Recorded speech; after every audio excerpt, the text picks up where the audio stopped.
Okay, y'all, welcome to the Let's Go with Julio show, where we have heart-led conversations with courageous leaders. I want you to think about the last time you walked through your front door after a chaotic day. How did it make you feel coming home? Did it greet you with a hug, or did it hit you with yet more stuff you haven't done? We often see leadership as a title you hold at work, but today we're talking about leadership you exercise over your inner life. And the truest measure of that is the state of your personal sanctuary. You know the saying, clean house, clean mind. Our next guest, Sue Rae, knows this better than anyone. I worked with Sue at Google New York City. She was an elite executive assistant, okay? A master of organizing at the highest stakes corporate life. But her own success came at a cost. She reached a point where she was running on fumes just to go to work. Sue had the courage to follow the signs, stepping away from the chaos of a billion-dollar company to start Sorted by Sue, a professional organizing business. She realized that the greatest challenge for today's high-performing leaders actually isn't the inbox. It's the stuff, all of the stuff, the physical and emotional weight we carry home with us. Hello, we don't think about this, but this is real. So today, Sue works with executives, entrepreneurs, and rock star public figures. Hello. She sees behind the curtain, y'all, and she is here to reveal a profound truth for us, that we are all the same when the closet door closes. You'll hear her story of transformation, the system she uses to go from chaos to calm. We love that, and we're all here for that. And the one simple thing you can do today to start treating your home like the powerful sanctuary you deserve. Are you ready? Let's go.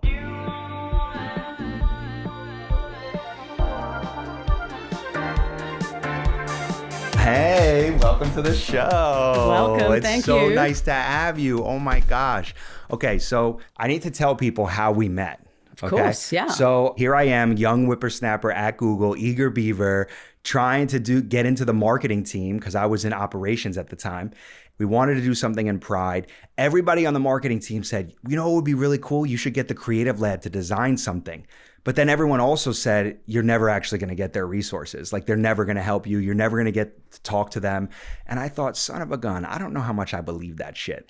I was like, they're on the 16th floor. I'm just going to rock up there and just hang out in that common area and, you know, get to who's up there, what's going on. And then I meet you and we build a friendship. You unlock access. You're inspired by this idea. You facilitate me meeting Andy and the team and actually coordinating this. We turn it into like we design the logo and we do like a Google Glass commercial, which never launched, but we played with it, all because you saw me and you were inspired by the idea and you knew that it was genuine and you found a way to make it happen. And that was so beautiful. And I'm so grateful for that. You really taught me that, you know, all of these boxes and these structures that we build, it's like, yeah, they're there. But if you know people, if it's relational, you can actually make stuff happen. You really can. Like, absolutely. I think that old adage of like knock and a door will open, right? Like somewhere, somehow it's going to happen. And I think like the idea you had was amazing. Great visibility for the company, great to support LGBTQ, you know, like all of those things like aligned with the company's values, your values. But you didn't have to. You were busy. I know. You but decided like sometimes you just gotta like look at. And I think also like like Andy was also like that. Our boss at Google. He was always so like looking at different things he could help with, things that he felt passionate about. Yeah. And I think that really kind of rounds out like who you feel at work as well as, you know, the work that you do. Yeah, that was so special. And you were. I just recall you being such a rock star because that office was so intense on the 16th floor. I mean, the most strategic projects of the business, the most important people at the company were walking through that door to look at, you know, to go in those rooms and check presentations. You were on email threads, you know, who knows? You've seen all of that stuff. It was just, I saw you and I was like, wow, this is not just any executive assistant. Like, this is elite. Okay, this is a sharpshooter right here. It was definitely like high intensity, but super fun. And honestly, like some of the best people to work for in the industry, in that department. Just the caliber of people, the caliber of the projects as well was just so broad and so wide. And it was, at the beginning, it was just like, here's the rocket ship, who's getting on it? And we're like, yeah, we are. Okay, How we're long on. were you there again? I was there 5 years. 5 years. Yeah. Okay. Yeah. So I know what it was like on the 16th floor, but maybe some of the people listening who don't. So take us to the 16th floor. Like, take us to your desk. Like, what was going on there? What was life like for you? Well, I think I always started before my actual desk hours because, that feeling, right? You work at Google New York, which is kind of in between the time zones of Google London and Google Mountain View, right? So I would have people like texting me or calling me, 7:30 in the morning. Hi, can we get on Andy's calendar? Where is he? What's his day like? Right. Yes. So just kind of like managing who he's going to see, who he has time for, what's important. Can this be done on an email? Do they need to meet? That kind of stuff. Just trying to like manage the flow. And then from there, it was like when he arrived, it was kind of, it's showtime. And then, by the way, that in and of itself is like an art. The fact that you had to use your attunement to understand, like, is this important or not? Like, do I do this or not? Like that's got to be hard.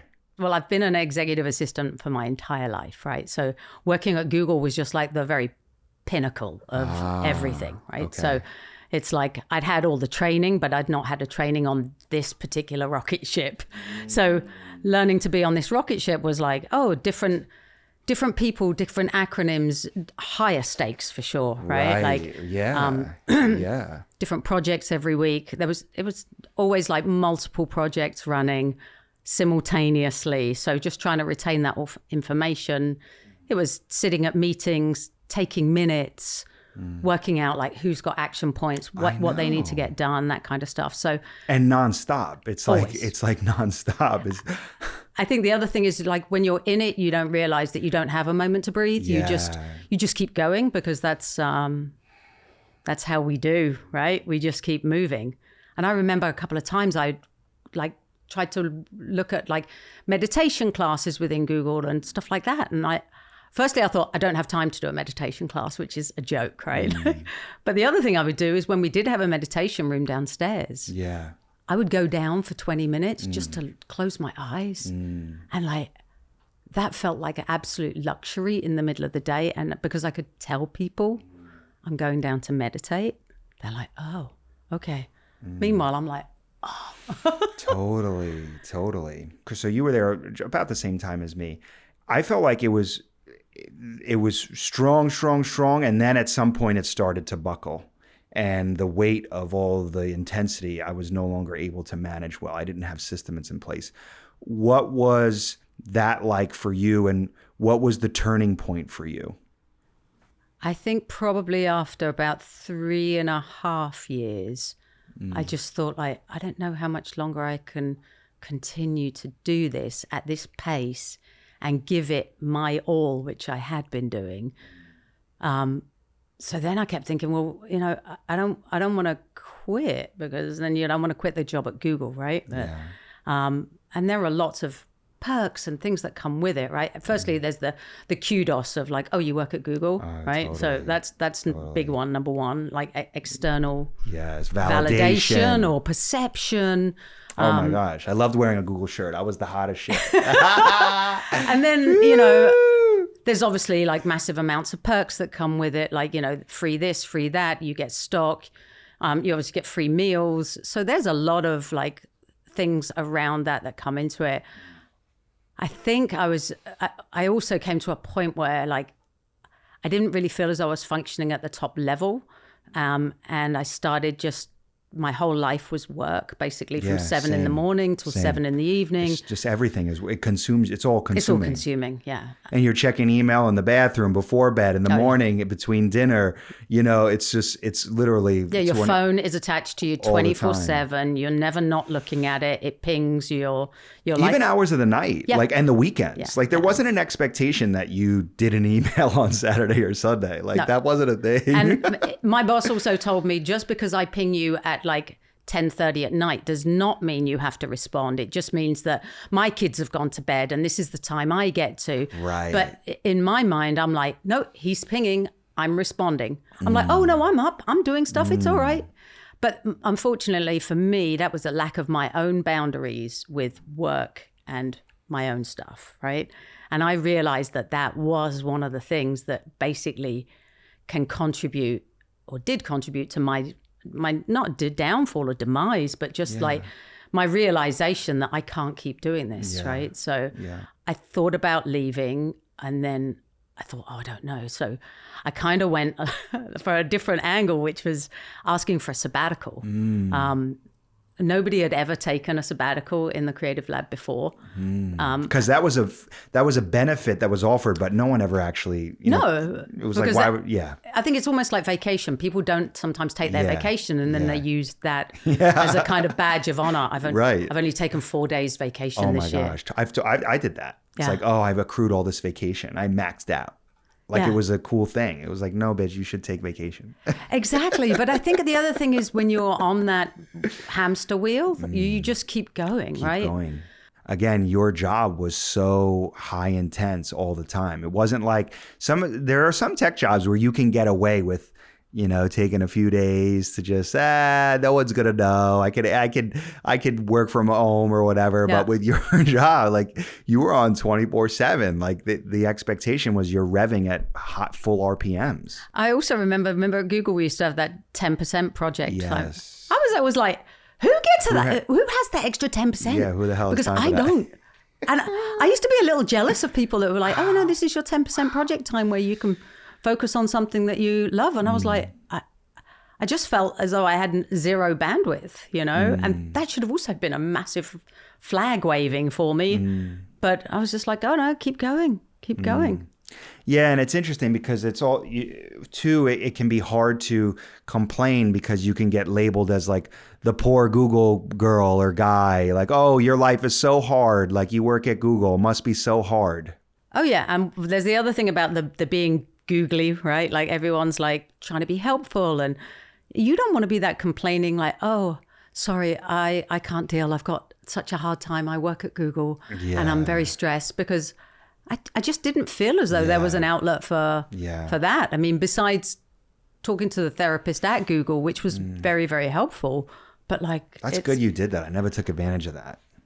I think it was just necessary at some point. I was just like, I needed that like time to like... I did that. Reflect. And it was that 1 hour of the week where I would just let it all out. Wow. And then they would like look at me as though say, and how does that make you feel? And I'm like, stressed. But I think when you're in it, you don't sometimes feel as though you've got another option. You just think this is the way it's supposed to be. I get the regular paycheck. I get the kudos of working here. I get to work on these amazing projects. This is the price. How did being an EA at Google compare to being an EA elsewhere? You said you had been doing it for a while. Like, how did it feel like the major leagues? It's like on steroids. It did feel that. Yeah. Okay. It's never that intensity anywhere else. No. And also because the other thing is the places I'd worked at before, like I would be in a department where there'd be like 30 people or 40 people. We had probably, 70 or 80 in the Creative Lab. And then we also had like the California and the London teams, right? So this was a lot. And then the stakes were just a lot higher. Yeah. The people you're playing with are a lot more important, They're all lovely, but there's no room for failure, Yeah. I felt the no room for failure really hard. In fact, I remember being so overworked. There was literally just, I remember having to just radically accept I wasn't going to get everything done on the to-do list. Like there was so much to do. It was like, no matter how much I do, there's just going to be so much. Yep. And I remember somebody on the floor being like, taking Adderall and being like, oh, this will help. And I thought, oh my gosh, like other people are taking stuff. This is so interesting. And so I went to my doctor. I was like, I'm not productive. It's literally the story. I said, like, I'm not being productive. Therefore, I need Adderall. And I made this whole case and I kept pushing him on it and pushing it on it. And finally they gave it to me. And it felt like rocket fuel. It was like, oh, I can execute more. And it was interesting. But also it became I started to use it as a clutch, like this, difficulty, Yeah. and it became this unhealthy relationship that extended into, for a while. Yeah. It was interesting. Like for you, it was Adderall. For me, it was antidepressants and anti-anxiety meds. I've never taken any medication in my life before I started working at Google. And that was also like 2 years in where I was just like, I don't know, I'm not coping very well. So instead of like looking inwards or sitting with it or like being a bit more intentional, it's just like, what can I do to ease the pain, right? Or make this a little easier. And I remember that very first day they gave me the anti-anxiety meds, and I was going to a friend's house, and I was on the subway, like popping a pill and like putting it in. And it felt like, when you have that first drink on a Friday night where you're like, oof, oh yeah, that feels better, right? Like that, oh. And I felt like that. I was like, oh, this is what not feeling anxious in my body feels like. I was like, oh, okay. But I don't know whether I felt anxious in my mind. I mean, I guess I must have as well, but it just felt like, oh, this is good. But I also, the longer I took them, I kept thinking, this is not me. This is not who I am in my essence, right? And I felt quite strongly about not wanting to take medication just to go to work. Yeah. I was also smoking at the time as well, which I've smoked on and off, my entire life. But I felt like, I wasn't smoking at work, but I was smoking as soon as I left. Right, right. And that gave you a sense of relief. Yeah. So it's like you're looking at all these things just to try and like kind of balance it out. And even as you're saying that, I realized like all of us had our things. Like some of us would go get hammered every night. Some of us would go do extreme sports. Yeah. Everybody had their thing, whatever they did, because they needed to find a way to sort of the release valve, release the pressure, right? Like some way or another. And it can be compulsive shopping, it can be gambling, it can be drugs, it can be sex, it can be alcohol, it could be running marathons, whatever your release valve is, whether they're healthy or unhealthy, it's something. So in the end, I thought like I have to ask my boss if I can take a sabbatical. And I had some time set up with him. We had a really great conversation, and he was very, very supportive. And I thought, while he's being supportive, I'm going to ask for quite a long time to be away. And we started chatting, and he said, yes, I appreciate you. And like, what are you thinking? And I said, I don't know. I think 2 or 3 months, I think might reset me, And he said, towards the end of the conversation, he said, well, I know we said 2 or 3 months, but can we be a bit more specific? And I was like, sure, let's do 10 weeks. So we set the time. I arranged for someone to come in and cover me. Oh, wow. She was already working there. So it was just like she was taking on a different role. So everything was set up. Oh, here's the funny thing. I took 9 weeks off. And even on that first week from Asia, I'm still checking in. Everything okay? Everything okay. Just to make sure that I can hand up. And the girl at the other end was like, I got this. You're fine. Take a minute, unplug. At that point, I did. But I spent 9 weeks just around Asia. Wow. Just kind of getting my head straight, I think, more than anything. So that's what you did. You recognized that you needed to take time off. You negotiated it, and then you organized it such that the handoff would be as seamless as possible for the team. And you went to Asia. Absolutely. Yeah. Wow. And all I knew was that I didn't want, people were saying like, are you going to do a blog? I was like, I don't want to do anything. No fucking blog. I just want to be like away. So, and I think a part of this was just like, almost like an analogy between like the thing that I ended up doing and what I ended up creating, which was like packing everything into a small suitcase and a backpack, being free of my apartment for 3 months, right? Like or 10 weeks, and like going away, traveling to a country where people don't have a lot and are very happy. And I saw these kind of like the calm in Asia as well, like it was not the frenetic life that I was living in New York. Very different. Very, very different, right? Okay, so you're in Asia. It is week 8. What's going on? So week 7 out of week 8 was my final week there. Okay. And I picked up a book, which was The Life-Changing Magic of Tidying Up, which is by a woman called Marie Kondo, who basically revolutionized the home organizing business and created a sense of calm within people.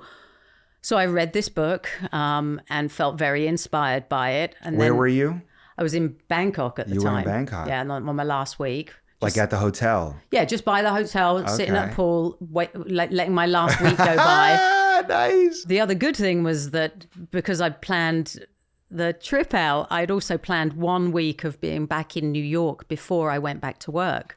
So during that week, because of the time differences, I was up at like 2 a.m, feeling super inspired to declutter my closet.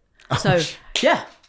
But I'm like, nobody's around, live by myself. Like, oh, come on. Let's do this. And it was just like, let's go through this stuff and start thinking like, I hadn't missed any of it, right? Because I'd been away from it for 8 weeks. Yeah. So when I came home, I was like, wow. Don't really love this, could donate this.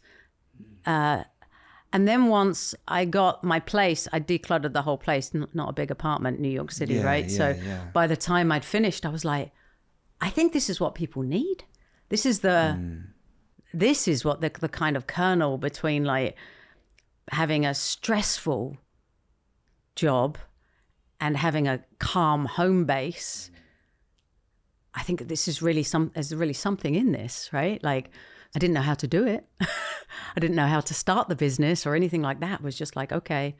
But I knew there was something in there. But how did that was it the book?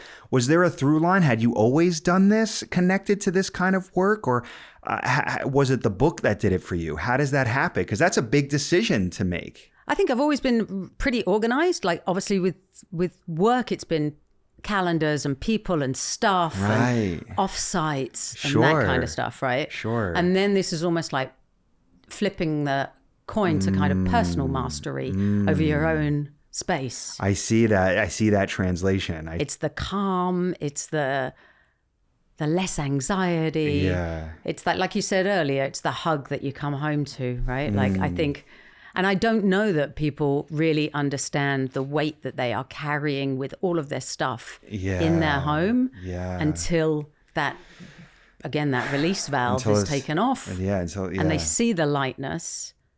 So tell me, let's go back to, it's week 7, you're in Thailand, you've read this book, you come back, and what happens? You go back to work and you make a decision to do what? I go back to work because that was the only thing that Andy asked me to do at the very beginning of this. He said, promise me one thing. And I said, what's that? And he said that you'll come back. And I was like, okay, I promised him because I thought, well, I can't not come back, right? Like, I'm just taking all this time off. I need to so I come back. And when I come back, I think my head and my heart are in 2 different places. My head is like, just carry on, get back into it, just fake it, just keep going. Just keep going. And my heart is screaming, you're nuts, right? Like, what the hell are you doing? Wow. So I'm in therapy, like I said, and my wonderful therapist is like listening to me, and I'm like, I just want to leave now. And he's like, no, you wait till January. And I'm like, why January? Why January? Why can't I leave now? I thought it was going to be like, eat, pray, love, do whatever your heart tells you. And he said, no, you have to wait till January because January is Google bonus time. And like, this is going to be your first year of running your own business, right? And you will need that money to help you get through. And I hadn't thought of it like that. So the other thing he did tell me, which I thought was great advice, was do one thing every month that makes you like super happy, whether it's a little trip to see a friend out of town or just do things that are going to carry you through these next few months. Like do something every week that makes you happy, but do something big each month for yourself. And I think that really helped. Oh, for sure. I love that. One, you talk about, it's basically runway. How do you make sure that you're in a financial position to give you some runway to make this transition well? And then along that journey, how do you make sure you're doing stuff that nourishes you, that brings you joy? Because us hardworking people, it's very easy to spend a disproportionate amount of our time in the criticism. You got to apply for jobs. You got to figure out what you're going to do. Are you going to start an LLC? And it's like, okay. And make sure that you're finding joy in the journey. And I think also, like, after taking all that time out and seeing things clearly, being like, okay, I don't know that this is what I want to go back to, but just trying to remember that, like that, those moments of calm. And I think like doing stuff for yourself is also so self-nourishing, right? Like, and I think we can, like you said, forget to do those, just carry on. So it was really about, I just like rebalancing my life into some kind of forward motion plan.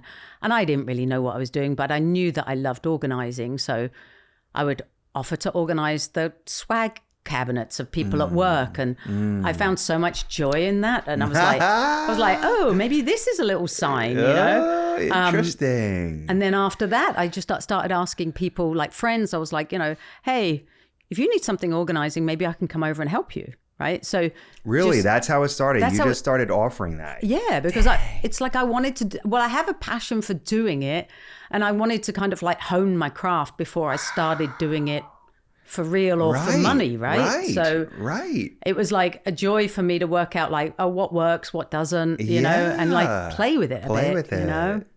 So then at what point did you decide I'm leaving? And then what actually gave you the courage to do that? The bonus thing was a big delineator. I had decided to give Andy as much leeway as possible. So I think I told him like a month or two beforehand, I said, look, this is what I want to do. And he was very encouraging. It was a big step because I didn't know what the future was going to hold. When I told my parents, they were like, you're going to leave Google to clean houses? And I was like, no, this is like, it's really transformative work, right? But I had no proof, right? Right. So they were like, understandably worried, right? Understandably worried. You know, I'm living in New York by myself. I'm leaving the job at Google. And it's just like, I wanted to do this. I think the other thing that I don't know, like looking back, it's always easier to see in the rear view, right? Like, I wanted to make this change, and Andy obviously wanted to support me, and he had some people like help. I remember one time we did a brainstorming session. We had like 10 Creative Lab people trying to name my business. And they were like, no, it can't be like, you know, like, I don't know. We had some fun ideas about what we were going to call it, like Breathe Again. And it was like, that sounds like a yoga studio. You know, like, and like I had all the sort it out, which sounded like too harsh. And then, you know, this wonderful guy, Jesse, said, like, I think it should be called Sorted by Sue. He said, because it's so personal, it's you're in there. Gosh. And I was just like, and that's where we started. And then from there, like, they helped me design my website, just like ask what your offerings are, what different things. And from there, it got built, you know, even before I left. And then the wonderful thing about all of this was on the last week I was there, I sent a note out to everybody saying like, Friday's going to be my last day and I'm starting this thing. And there was actually one person that wasn't in the Creative Lab who was on our Google list because he was like a really good friend of the Creative Lab. And he was on it. And this email went to him as well. And 3 weeks later, he texts me and says, are you still doing this organizing thing? And I thought, what, this organizing thing that I'm sitting at my desk, like at home and haven't really started because I allowed myself a month off where I wanted to join NAPO, which is the National Association of Professional Organizers. I wanted to get like things crafted a little bit better. And he said, like, can you help me get my home organized? And I'd been to his house beforehand. I was like, it looks like an art gallery. And he said, not when you open the cupboards, it doesn't. And I was like, oh, okay. All right. So I met with him and his wife, absolutely lovely, lovely people. And me and another girl that I met at the NAPO meeting, we started off and we did their kitchen. And that's where it really started. Oh my God, what a story. And then from there, he introduced us to like his interior designer, who introduced us to some other clients who have been clients for the last 10 years. There you go. And that's such a reminder of like, this is how it is when you don't resist it and you're able to go move with the flow of it all. Yeah, and from there, like other Creative Lab people like hired me to help with their closets and then recommended us to friends. And the Google network has still to this day been an amazing source of referral. I've done this for 10 years. I've never advertised. So it's all word of mouth. Everybody who knows someone that needs someone, you know. And I think when you provide a good service and people can be helped, it's all about getting.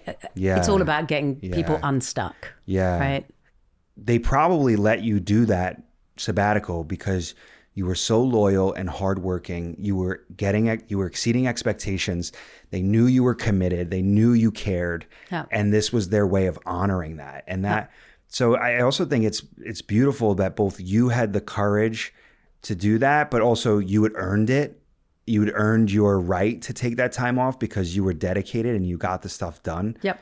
And then also kudos to them for honoring that, to Andy and the team for seeing that and actually giving you some space and honoring your request. Like that, what a beautiful dynamic. Absolutely. Absolutely. I mean, I could not have asked for it to work out better because I could have just tried to pull the ripcord and said, I quit, right? Yeah, or some people get conniving, undercutting, or I'm going to take time off, or I'm going to do medical leave, or I'm going to make it difficult, or, you know, versus like, hang on, how do we make this work for the both of us? Yeah, I know I would have never, ever wanted to leave anyone in the lurch or not. I mean, maybe that's that people-pleasing part of me, but it's just like, I'd always been very grateful for what Google had given me. Yeah. And I'm also eternally grateful now to what it continues to give me in different ways, right? Yeah, same. I feel that too.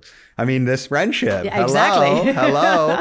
Some of my best friends are from the Google days. I mean, Google was really special. The people there were really remarkable. I think that was one of the hardest parts about leaving was the people, because the people are world class. And then when you sit at home, like after you've the Friday or the Monday after you've left and it's just you and your computer and the kitchen table, and then you don't get the chat in the micro kitchen, what's going on, what have you been watching on TV, who's been listening to this podcast. It's like, it's quiet. And it's very different. But I'm very honored to have worked there. I'm very proud that I worked there.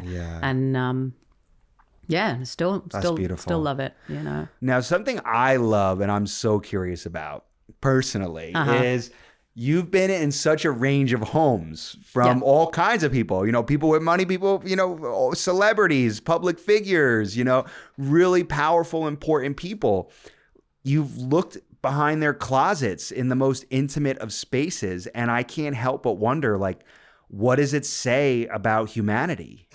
I mean, I think the thing I always kind of remind myself every time, especially when I go to like a high profile person, is they're just human. Yeah. They're the same as all of us. Yeah. They just happen to have, you know, a very in front of the cameras job or rockstar job or whatever that role is, right? Or actor or whatever. They're still the same as us, right? Their stuff is their stuff. Most people have too much. And I think part of it is also like situational, right? Like also, I think living in America, high consumer, right? Love to buy. Yeah, love to buy. I think they said, and the LA Times said, the average American home has 300,000 items in it, which is insane. Whoa. And then when you try and think about like organizing all those items and taking care of those items and, you know, containerizing them and making homes for them and looking after them and repairing them. That's a job in itself. And if you're a busy executive who's, you know, got a job in the office and has a partner and maybe has kids and let's just throw a dog in there as well. Like you want to throw in like all the stuff, you've got dog stuff, you've got kids stuff. Then how do you manage all of that? in your home as well as managing your work life. Yeah. It's a lot. Yeah. It's a lot. And not only is it a lot, it's not a one-time thing. I realize it's like you have to constantly be checking up on your stuff, because then you organize something and then 3-6 months later, you're like, oh shit. Like yeah, you have to circle back round. Yeah. Right? You have to and just maintain it. Evaluate. Yeah, absolutely. And I think the other thing is if you set yourself up with good systems that are set up with the idea that it's easy to maintain, you're not going to set yourself up with a system that's going to be difficult to maintain. But you do need to start from nothing and create these systems. I want to go to quickly. You said to me once in a conversation, leap and the net will appear. Yeah. As you reflected on your life experience. Do you feel that's still true? And if so, what advice would you give to somebody who's listening to this, who hears your story and thinks, wow, like there's something that I'm really compelled to do, but I'm not sure?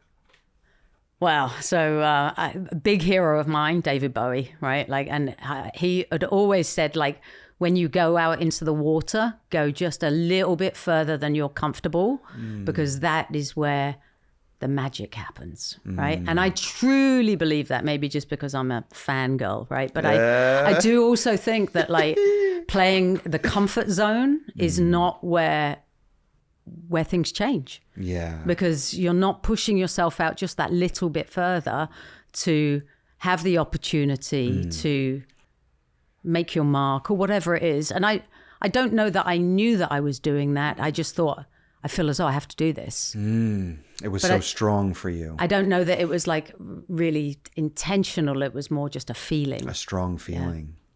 And I think that's the takeaway from this, is that your life is speaking to you. It's nudging you through your emotions. Yeah. They're signals, and they're trying to guide you to ultimately where you need to be. 100%. But we spend a disproportionate amount of our time in life fighting and resisting those. Yeah.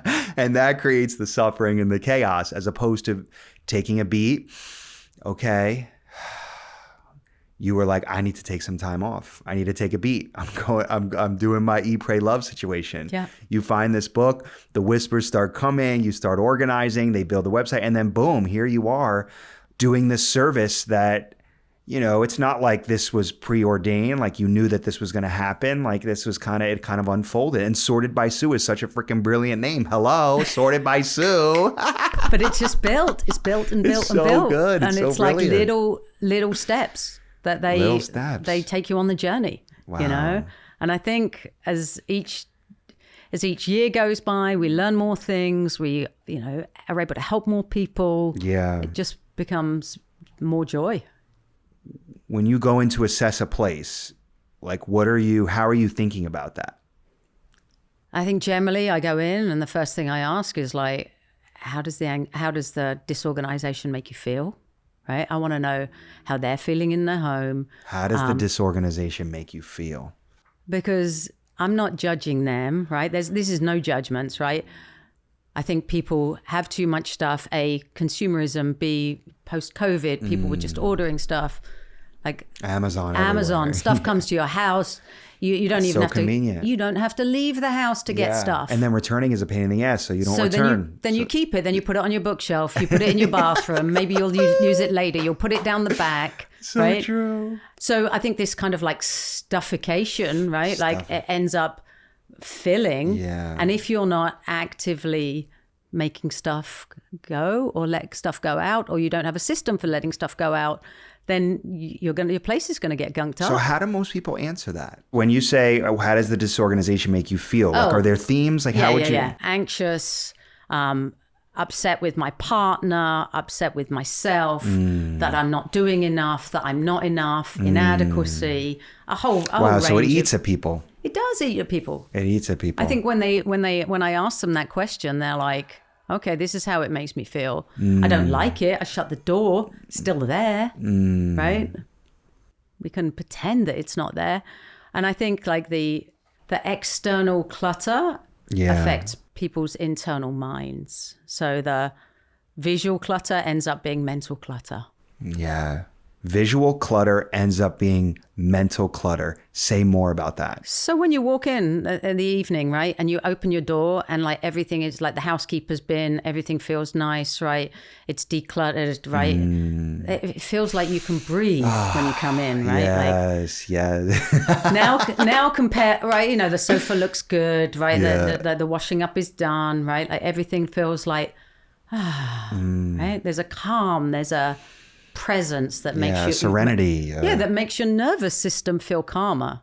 Yeah, now you're right. If you walk in at the end of a day and that's such a good point. You walk in and there's kids' toys everywhere. There's last night's dinner that you didn't put away that's still on the side. There's, you know, I don't know. There's stuff all over the countertops and work surfaces. Can you focus on getting that report done for work? Like, can you cook? Is there space to cook? It's all these things, right? Like I don't know that people realize the weight of what it is until they've seen their lives without it. But unfortunately, they keep moving forward with more and more and more stuff and thinking that having less is somehow feeling less or being less. But it's not. It's completely the opposite. Yeah, which signals that a lot of this work is emotional. Very much so. This is really an emotional exercise. Very much so. So I think that decluttering is probably 25% of the game, and the conversations with your heart are probably 75% of the game, because the decluttering exercise is really a conversation about you and your stuff. So it can be the jeans that don't fit you. It could be the old Google shirts when you no longer work there. You know, it could be your Noogler hat, right? Yeah, it could be. I still have that fucking thing. Right, yeah. I just worked with a Google person yesterday who's like 8 years in, still has the Noogler hat. Oh, I'm like, you know, you work there, right? You know, but there is an element to sentimentality, and everyone's level is different, right? So it can also be like, I don't know, the roller skates that you no longer use anymore, but because you're over 50 now and you're a bit more afraid of falling than you were when you were 30. So again, is it like lost hopes, lost dreams? And I also feel that if people know that there's an outlet to let these things go, to give them new life, to give them to someone who's younger, starting out. And I do believe that like more is not more, right? They always say less is more. And I don't know that people really truly understand that until they start living with less. And I don't think it's about extremism. I don't think it's about minimalism. I think it's just whatever your version of less is will serve you better. We're all driven by this like consumer society where everyone seems to think that more is better. And I don't know that they realize that all this stuff is like gunking up their lives, their homes. And that's why we're doing this. And that's why we're so glad to have you here, because it is important for all leaders to recognize that there's a calm that comes from the declutter, that the material external possessions, it's a fallacy. It actually is not going to bring you more joy and peace and calm. It does not. And that's the really interesting intersection here between your work and leadership. It's actually a signal. Like I wonder if could you say, can we say something about a person based on what how organized they are at their home? I don't know. So like when I walk into someone's place and like it can be like a disaster zone, right? And then I say to them like, how are you? How are you doing? And then they tell me their story. It's like, I've got 3 kids. My wife and I just got new jobs. We moved into a smaller place to downsize. Now we've just changed into high-tech jobs, and now we feel the place is too small. We feel stuck. The place always feels a mess. I don't know. How can we do this differently? That's what we come in to help. And this probably gets put at the bottom of the list. It's like, who's thinking about this? It's the last thing I tell people. If it's a nice day and you've got the chance to go and play with your kids in the park, that's what you're gonna do. Or declutter your closet. You're playing with your kids. Yeah, exactly, right? Exactly. Yeah, these things get delayed, and it's like 6 months go by, and you're like, the closet is still fucking not done yet. And as those 6 months go by, does it get better or worse? Worse. Of course. Right. So sometimes like dealing with it and ripping the Band-Aid off and being like, okay, today's the day. I have seen you with bags and bags and bags of stuff leaving a client's house. Like, it is amazing to me that people do that. And some of it still has tags on it. And I'm like, oh my gosh, like there's something emotional going on there. Like I met a woman the other day at a conference who was priding herself on going at all these high-end brands. And she was even like, this is what I do. This is my therapy. She used it as my shopping therapy, you know, that my shopping therapy. And then you can buy all this really expensive stuff and it feels good. But I'm like, do you like, you're saying that colloquially, like almost like as a joke, but you realize there's like a deeper truth in that, right? Like it is. It's what they all term as retail therapy, right? Which is trying to, I think it's sometimes like to fill a hole inside of you, but unfortunately it's like the hole that never gets filled. You just buy another coat and then you buy another coat and then you buy another coat and another sweater. Yeah. And nothing quite scratches that itch, right? Like you just keep purchasing and purchasing and purchasing. See, I'm too cheap for that. I don't do that shit. But it's like everyone's got their thing, right? Like it could be. Yeah, you're right. Everyone's got their thing. Drinking, it could be going out, it could be gambling. It's like I think people have. I like lights. I like to buy lights. I like to buy plants. Oh, plants too. Plants you too. I like plants. I like lights. So it's like I think sometimes everyone's got their thing. Yeah, you can switch it up. You might like eating chocolate. You might like buying plants. You might like buying candles. Is a thing, right? Mm-hmm. But I think at some point we have to look at ourselves and be like, how much is enough, right? Yeah, do I really need that? And sometimes I'll go into a client and they'll say, I need to move apartments, right? There's not enough space. And I'm like, no, you have too much stuff. Oh. Right? Because your apartment worked completely fine for you when you moved in, right? And nothing's changed and you're not cohabiting with someone. It's the same situation. So, unfortunately, then it really becomes a conversation with you and your stuff. Yeah. And I've recently found a lot of clients have been doing Ozempic. They've lost a lot of weight, right? So then it's like they look at their clothes that are too big.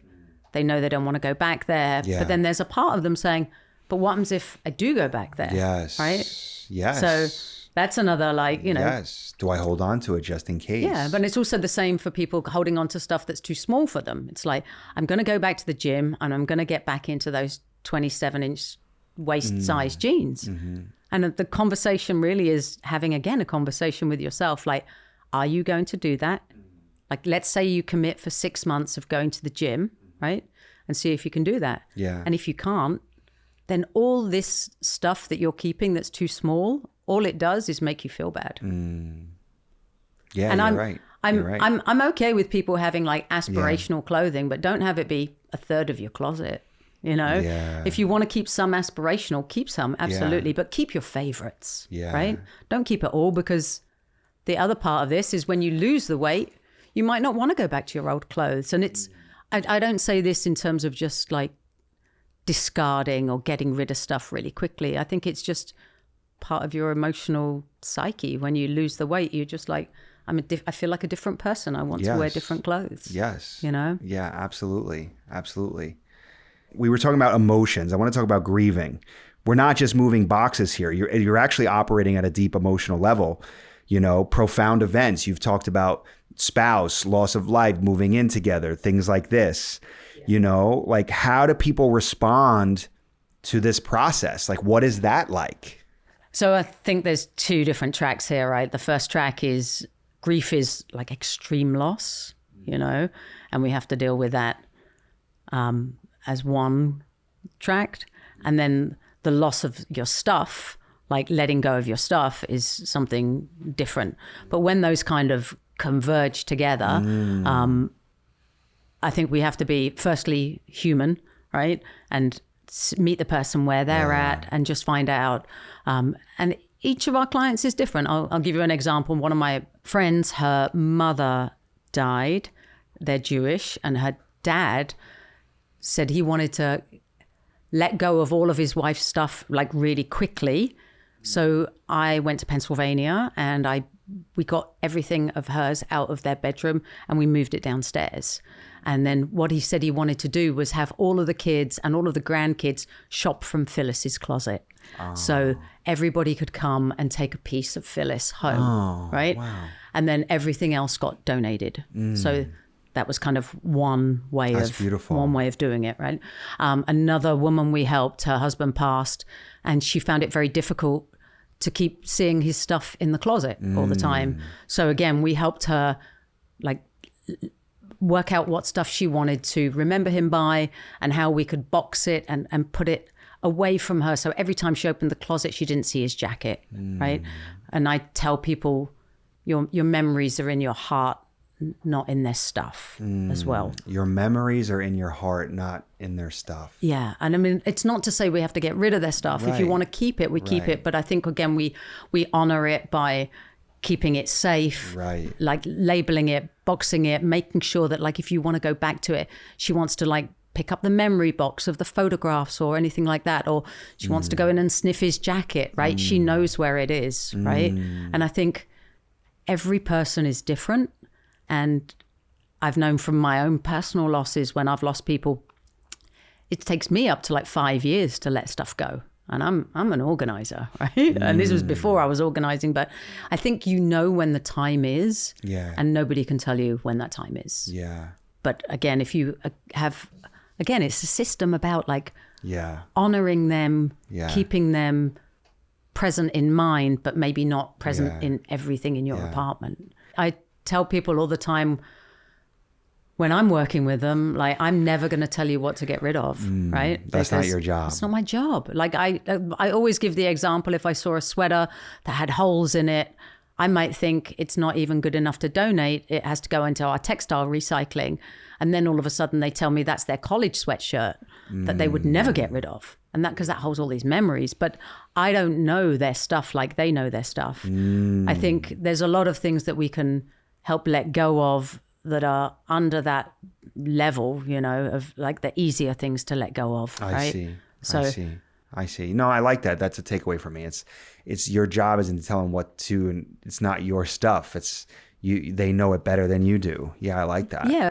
So do you see yourself as a coach and a guide? I mean, you're going into these intimate spaces with people, and how do things shift when you're doing it one-on-one versus with a couple? I like to think of it as like home therapy, you know? Home therapy. It's like, I think it's I like that. That's the first time I'm hearing that. It's a little different when it's one-on-one. Okay. It's never really one-on-one because generally we came in with a team. So it's like one and a few, you know? I see. I think the dynamic changes really between one-on-one because that person is the only person that's answering the question. But when it's two people, it can be a difference of one could be very sentimental and very attached to things, and the other person could be like, throw it all out, right? Yeah. So again, we're trying to like deal with the dynamics between these two people, and that's always kind of fun. And I think sometimes like a little lightness in there, and also starting with like easier categories. I did this for two friends the other day. One likes to keep, one likes to throw. So we did tote bags. I was like, pull all your tote bags out. And they probably had like 40 or 50 tote bags.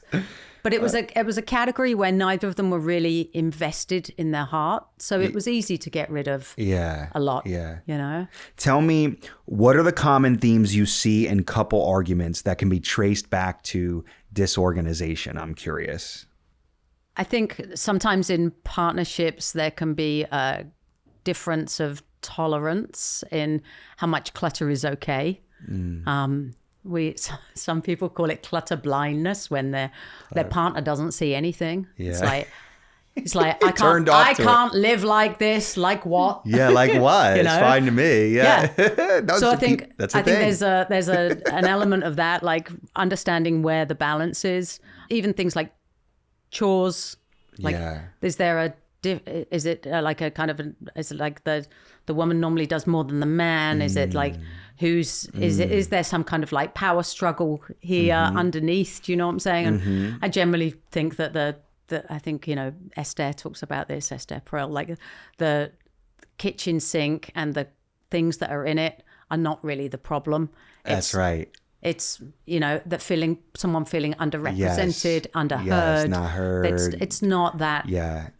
So I think it's not about the dirty dishes. There's something deeper going on just beneath the surface. Absolutely. And that's where the real work is. And that can be the same with the closets. It's like, it's like closet. His side drives me nuts.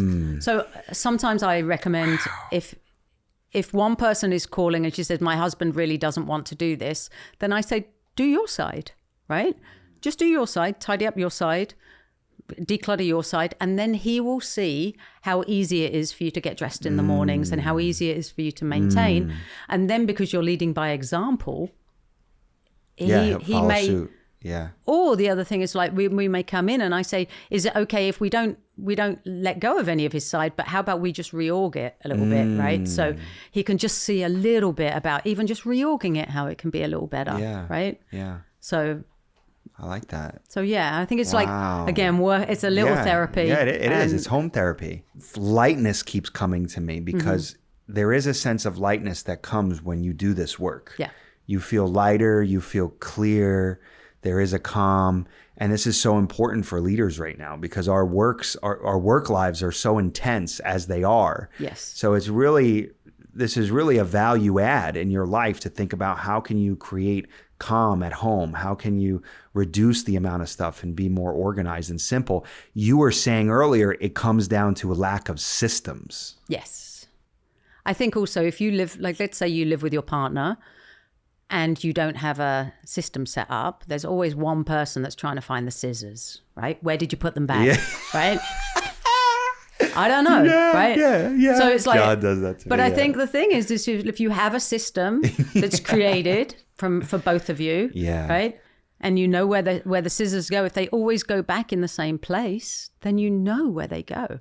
I also think my dad was a photographer, worked in a dark room. So from a very young age, I got told like, put stuff back where it belongs, because if I can't find it in the dark, I'm not going to be able to find it. So I think like, again, just like having, it's the same with office work, right? If you don't have a system for doing your work in an office and filing and retrieval, how are you going to find stuff if everything's just in one big pile? You can't, you're totally right? You need some kind of system. Yes. And it doesn't have to be like super prescriptive, but I think it has to be something that's easy to follow, that you can both work with, and it aligns with your lifestyle. And a quick aside to that, it's interesting because Brené Brown in her new book, she talks about systems thinking. Yep. And she says systems thinking is an undervalued quality for leaders right now, to recognize that we are operating within a system.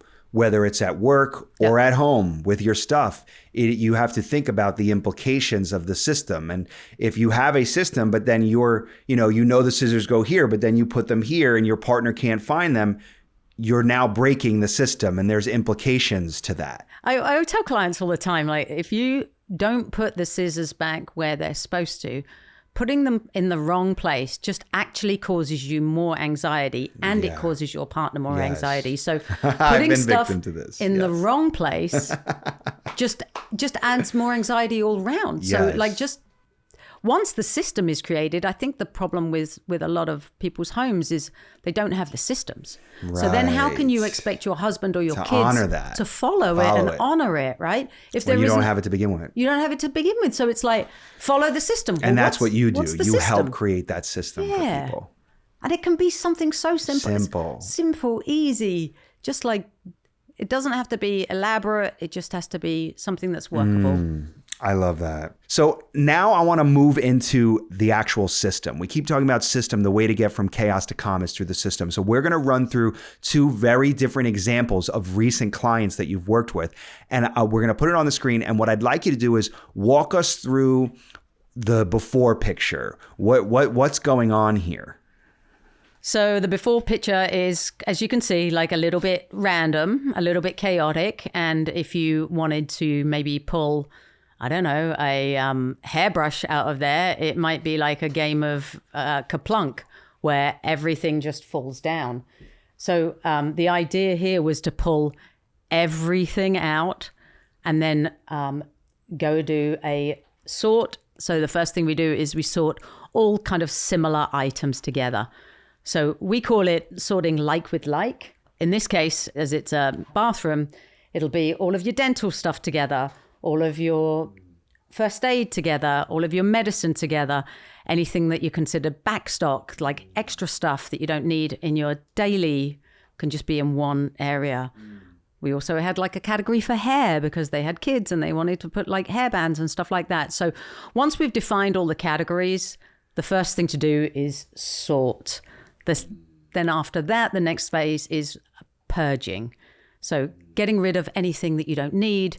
It's like, expired, dull razor blades, expirations. Mostly empty, but there's still a little bit in there. It's like, okay. Maybe, things you no longer use anymore. You bought this hairspray, you don't really like it, but it's still there. Once you let all that stuff go and do a big purge, that's really going to help you. The next part of it is just assigning a home to stuff. So once you've assigned a home, having a logical place for everything that you're keeping. I love that. The next part of it, for this job, we just went to the local Target store while we were out at lunch, and we just bought them some very inexpensive bins that were the same. Yeah. So again, just a visual some aesthetic symmetry is calming. Yeah, calming. They have a white bathroom. We just bought them white bins. Yeah. The other good thing with these bins is you can just toss something in the bin and it still looks good from the outside. And that's what I love about your process too, is you're not about this, I need to buy the most expensive bins. It's like cheap and cheerful. Like if it works, it's affordable, it's simple, it does the job. You don't have to go crazy. I think the other kind of misconception about organizing is that you need to go to the Container Store, you need to spend thousands, right? Yeah. You do not. I think there are lots of very, very simple, easy ways, from like clear plastic shoe boxes for things, or like this client with the bathroom, a very inexpensive way to get a very easy, cohesive look that's easy to maintain. I love it. I mean, it really feels calming. Once it's all contained, the other thing we do is label so that we know what each of the bins are. So we just labeled them on the bottom. Label. And then the only other thing you need to do is like every so often, just look at the bin once it's starting to get full, and just again go through. But it's easier to do that once you have all of the bins in. Yeah, so it's just the hair bin, right?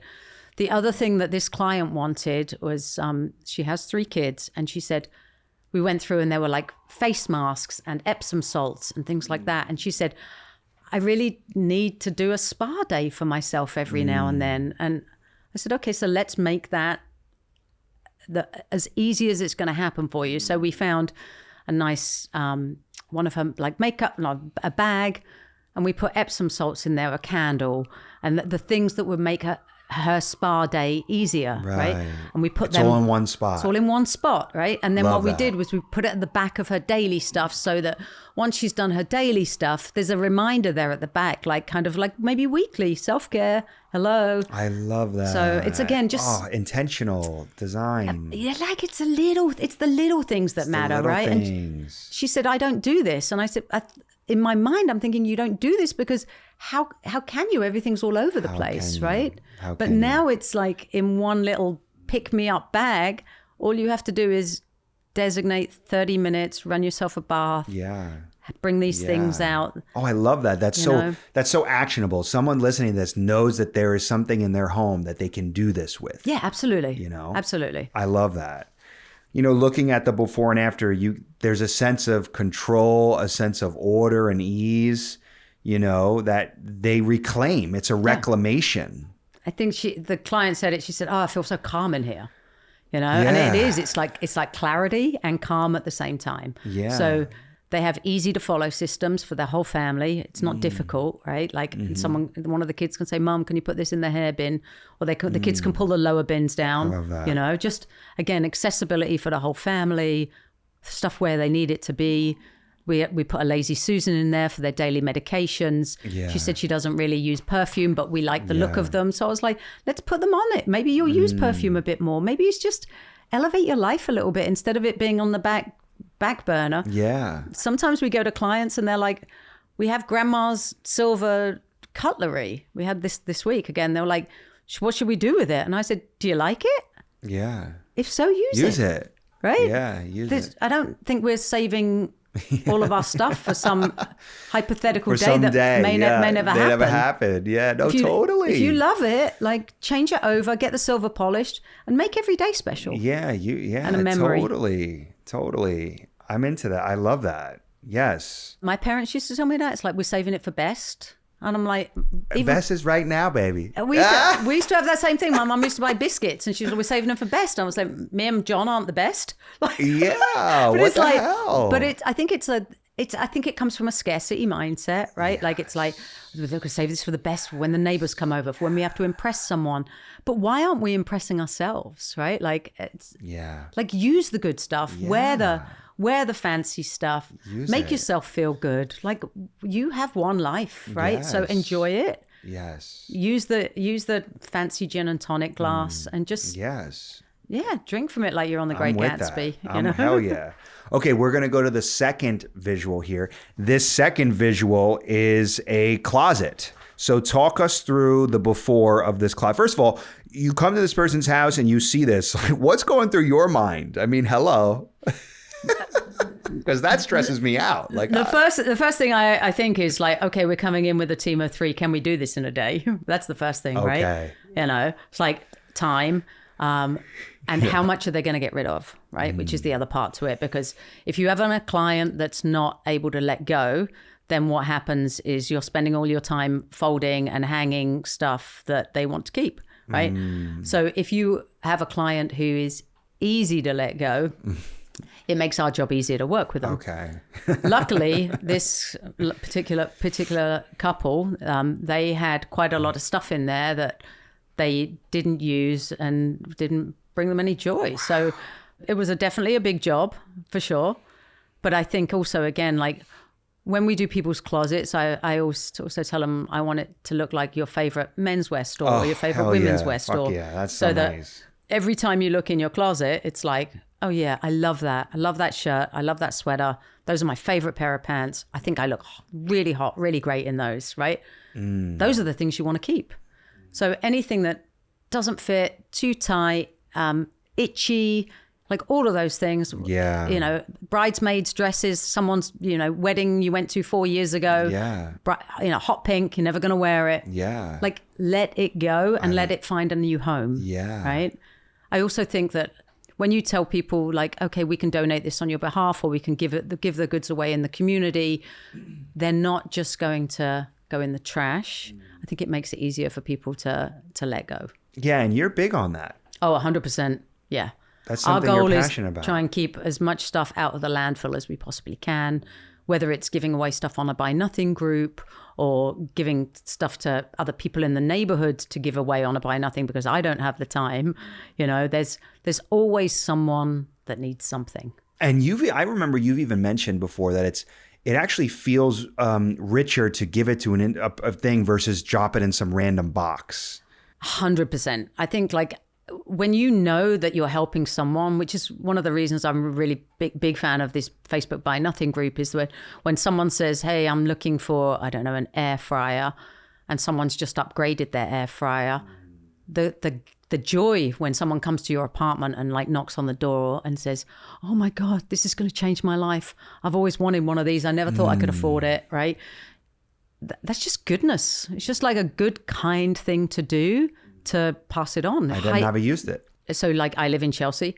You just join Chelsea Buy Nothing group on Facebook. Once they accept you in, you just post a picture of what you would like to let go of. And then people in the neighborhood have a chance to like say, oh, I could really use that. Oh, wow. It's not done on a first come, first served basis. It's just like you pick someone whose answer or who kind of speaks to you. Mm-hmm. Someone might say, oh, I just moved to a new apartment. I've got 3 kids. This air fryer would change our life. And you might be like, that's the person I want to give it to. Yeah. Yeah.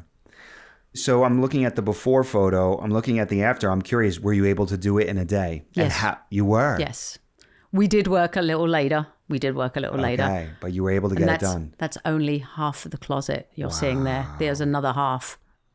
So is this one of those moments where they come in and they see it and they're like, oh my God, like, holy cow, it's a different thing? Or are they in there with you doing it? No, they're in there with us. So with the way we work is we pull everything out. We start from zero, right? Because we need to create a system, and we can't create a system on the back of chaos, right?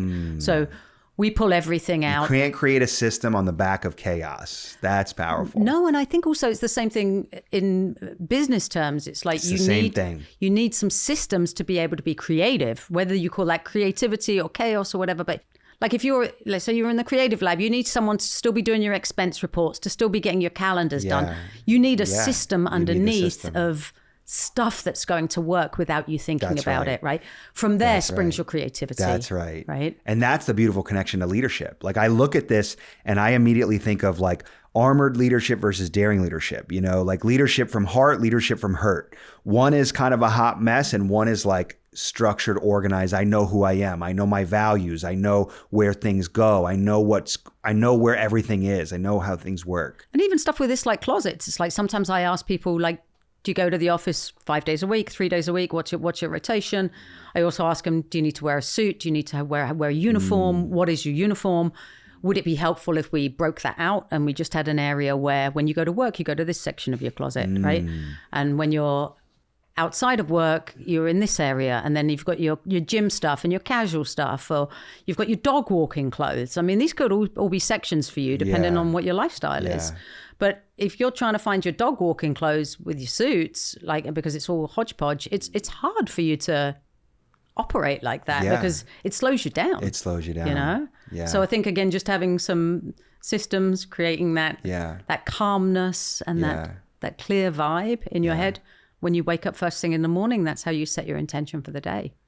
I love that. I know that you've said once, if your toilet breaks, you call a plumber. If your organizing isn't good, you call an organizer. Yeah. And there is no shame in asking for help. And I want to end there because the shame in asking for help is so real, both for leaders, but also things like this. And you're in these really intimate spaces with leaders who there is shame, there is judgment that comes up. So how do you think about that? How do you remind people there is no shame in this? It's okay to ask for help. That is actually the mark of a truly great leader, is being able to know when you do need to ask for help. I think we all need help at some point, right? Like recognizing it is an act of self-compassion. Like I need a little extra help here, right? Who can I call? I give the example of the plumber because I would not know how to tackle. Yeah, me neither. Yeah. So it's like, I think people are not taught to organize at school, in university, when they leave home. So it's something that's not innate. And I think also some people might need like a coach or an assistant. Yeah. It's like going to the gym, right? Sometimes it's easier when you've got a trainer, someone that's able to like encourage you. You know, some of the most elite athletes in the world, they all have coaches. I mean, all of them. There's no shame in having a coach or someone to help, right? Yeah, because all of the best have a team, a support team. We need it. We're not single people fighting this life alone, right? We are all connected. We're all connected. And we're all here to help each other. Yeah. But I think sometimes it's just asking and then realizing like, oh, my life could be better because I've asked for help. You've asked for help. Yeah. Well, what would you say to people who are on this journey, who see themselves in this, who want to become more organized?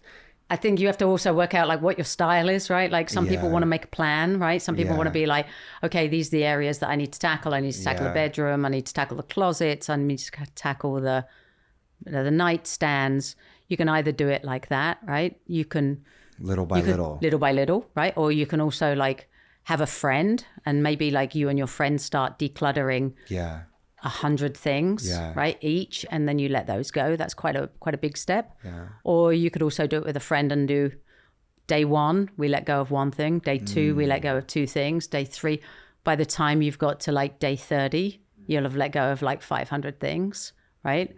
So you can make it a bit of a game, you know? Wow. Okay. So there's there's lots of different ways of making organizing fun. You can have an organizing party, invite some friends over, right? Do it with them and then you go to their house afterwards, and then not the same day, but like go to theirs. And I think the thing to remember is it's about progress, not perfection. That like me personally, I feel like I do it by room, and sometimes it's by section. It's like even reorganizing this, still not. I'm always playing with it. I'm like it's between functional and aesthetic, but also it's this constant iteration. There is no perfect. The minute you think you have it, there's there's something else to do. I constantly reorganize.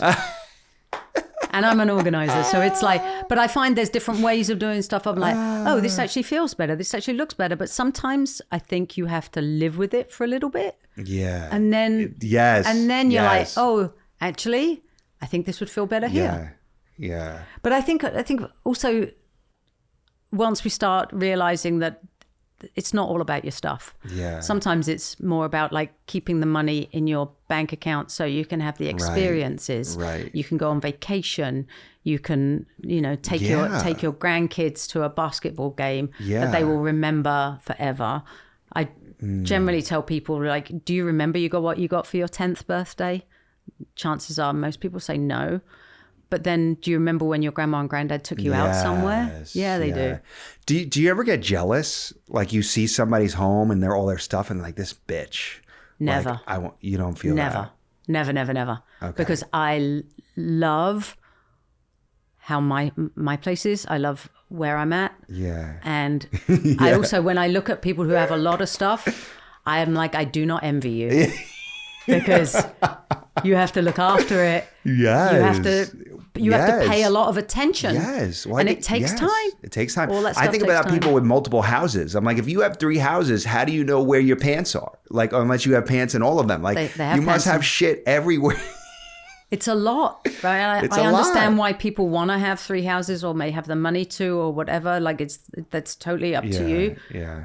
But for me, I've always said I would only ever have one house because there's only one of my bodies that can only live in one place at one time. Yeah. So, like, and then to me, it adds incremental excess pressure. Yeah. What happens if the toilet breaks in the other house? Yeah, more stuff to go wrong. Yeah, I mean, but that's me, right? Like, I mean, everyone's different, but like, I think experiences are definitely priority over more stuff. Yeah. What's something that someone can do? I love what you said once, which was the amount of mental energy you put into your junk drawer is disproportionate to the time it takes to organize it. Block 30 minutes and go after it.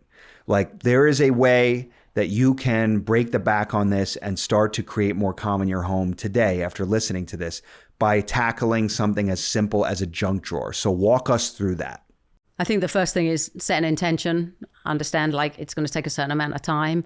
Let's say you put a timer on for 30 minutes. You're like, I'm going to give this my best for 30 minutes because I think procrastination comes in. People are like, well, I don't have the right product. I don't have this. I don't have that. Sometimes you get like analysis paralysis. Oh, I don't know. Like, a junk drawer's relatively easy for most people. So again, pull everything out, start categorizing it like we said earlier, then go through, do the edit. What do you need to keep? Make the buy some containers, some simple containers, very, very easy. You can get a set for like $20 on Amazon. Once everyone's got an area, so like all your money might go with gift cards because that's all money as it pertains. Keys go with keys, pens go with pens, Post-its and notes. Once you've got all those things in, right? Yeah, you've got your system. You've got your organized junk drawer, and now it's not a junk drawer. Now it's more like something that serves you. It's like, here's your stuff, right? And I think the other thing is just see how you feel opening that drawer each time. You have a sense of pride that you did that. You have a sense of purpose, and it feels good. And then you get to enjoy that every time you open it. You're winning. I love this. I'm so glad that you came here. I love your pivot, your journey. I love what you're doing now. And I can't help but always think about the parallels between leadership and a calm and organized home. Like, it just makes so much sense to me, which is why I'm excited to have this and share this with people. And I hope it inspires people to either do it themselves and start to declutter, maybe invest in having a professional organizer come and give them some structure, And also recognize like it's going to unlock more energy for you, more lightness. Like this is actually, everyone's looking for more oomph. Everyone's looking for better, a happier. One of the ways that you can achieve that is through this work. I truly believe this. And I think when you do the work, it has a ripple effect on every single element of your life. Yeah. Like just that calm, that clarity that comes from within when you come home. Also living in a place like New York City where it's very busy outside, to have a sanctuary where you can come home to and rest and relax. It's like you then become rejuvenated and you have the energy to go out and tackle whatever you're tackling in the outside world. So I think it's really important. All right, y'all, that's it for today's episode. Now listen, if you were moved by something today, then good. It means it's working. That's progress. Shoot me a note and tell me. I want to hear about it. You can DM me online. hello@letsgowithjulio.com is my email. You can visit me at letsgowithjulio.com. I see you and I know you're trying, and we're going to make change, all of us, one brave leader at a time. The Let's Go with Julio show is produced and edited by Ricky Gunton, and our theme song is You Are the One by Nick Deutsch. Don't forget to subscribe and share it with a friend or two who could benefit. You know who they are, baby. I see you. I love you. Let's go, baby.